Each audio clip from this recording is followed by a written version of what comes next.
అధ్యక్ష, ఇది చంద్రబాబు నాయుడు గారు మాకు ఇచ్చిన నోట్ అధ్యక్ష. ఆయన ఏం చెప్తా ఉన్నాడో, ఈ నోటు ఇచ్చింది ఏమిటో ఒక్క రవ్వ కూడా అర్థం కావడం లేదు. నోటు ఎందుకు ఇచ్చారు, ఆయన స్టేట్మెంట్ అంటే ఏంది, నోటు చదవడం, నోట్లో ఉన్న అంశాల మీద తాను చదువుతూ ఉంటే మేము ఇటువైపున మేము కూడా ఈ పేపర్ చదువుతూ ఉంటే సమానంగా పోవడం, ఆయన ఏం మాట్లాడుతూ ఉన్నాడో, దీంట్లో ఉండేది ఏమిటో, మరి ఈ నోటు ఎందుకు ఇచ్చారు? చర్చే, ఇది నిజంగానే చర్చే అనేటట్టుగా అయితే సరే, అదే చర్చే కానివ్వండి. ఆయన మాట్లాడుతున్నాడు, దాని తర్వాత మేము మాట్లాడతామని మళ్ళీ దీన్ని ముసుగు నోట్ అనే ముసుగులో ఎందుకు నడిపిస్తూ ఉన్నారు? ఇది ఏదైనా కానీ తప్పనైనా ఏదైనా కానీ ఒక పద్ధతి ప్రకారం మీరు చేయాలంటే పద్ధతి ప్రకారమే చేయండి.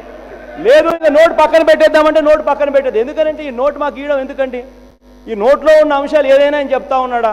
ఆయన ఏందేందో చెప్తా ఉన్నాడు, మేము వింటానే ఉంటాం. అసలు స్పెషల్ స్టేటస్ అన్నది ఇవాళ మేము 15 నెలలు అయిపోయింది.